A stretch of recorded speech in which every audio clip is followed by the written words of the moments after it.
You were talking to Victor Osimhen? Yeah, I was. I was actually talking to him earlier on, obviously, with what's going on with him at Napoli. What an amazing season he had last season. Incredible season.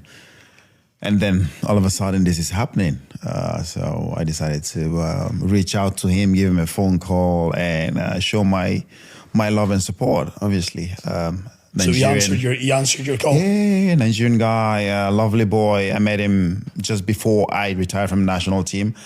I was able to spend a couple of months with him, played with him, but not so much. So I kind of knew him. So I decided to place a call to him. He was really happy that I did that. Is he okay? Because we've seen it. You know, I look at what's happened over the last week from his perspective. You miss a penalty. Footballers make mistakes. Of course, yeah. We all make mistakes. Yeah. You expect, and you know, you do expect to be vilified by some. Yeah. You don't expect to be vilified by your own club. No, you social don't. Media. No, you don't. I think that last thing you expect as a football player. We all get criticized, don't we? But then when you get it from your own club, that is something else. I've never seen that. I've never seen or heard that been done before. So that's why when I saw it, but credit to the lad. I mean, he went out a couple of days after that and scored a goal. And didn't celebrate, mind you. Didn't celebrate. Well, I mean, trying to make a statement, which I totally understand. But yeah, what a guy, what a character. I spoke to him about it as well. To me, it looked like when I joined Chelsea, looking back at Didier Drogba back then, trying to be one of the top boys at the club, where you had the likes of John Terry, the Frank Lampards running the club. But obviously, Didier comes in from Africa, you know, with ego. You know, he also wants to be one of the top boys. So, yeah, it took a while. But, you know, Didier was always Didier with his ego and personality and what he does on the pitch as well, speaks on the pitch. It wasn't long before he was accepted as one of the top boys. So I think that's what Victor's going through now in Napoli. But Didier, it's interesting. You use the word ego. Yeah. You need an ego. You need an ego. To play that was for my word, yeah. For the size of Chelsea, you need an ego. Then to be a success, you need an even bigger ego. Yeah. I don't know Victor. I've watched, obviously, from afar. I've met Didier on a number of occasions. He has a presence about him. Does Victor have that presence? He does. He does, actually. I think the first time I met him, I saw a lanky, long, tall... a bit like myself.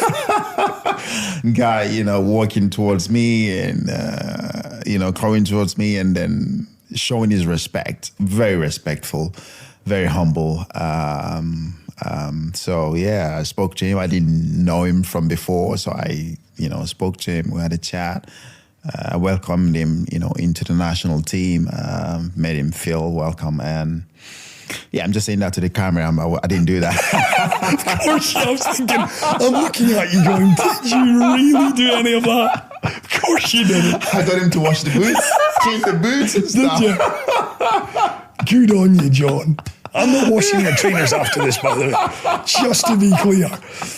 That's brilliant. Yeah, so, yeah, but then, I mean, he, as you know, as the most do, understood that, you know, it was all for the game, for the national team, which is what you go through when you come into the national team. But now he's one of the big boys there. He's one of the top boys there now. And, no, what an amazing player he is. I think this will probably his last season for Napoli. I think so. Expect him to move on next season and go and challenge for massive trophies. Hopefully we'll see him in the Premier League.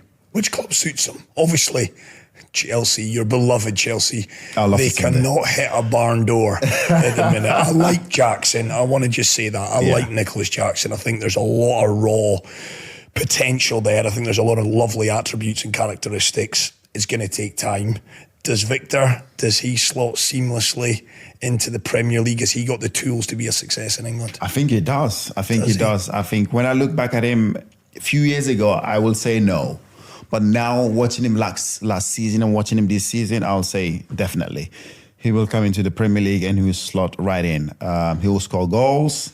He will get you goals. He will run behind defenders. He will stretch the team.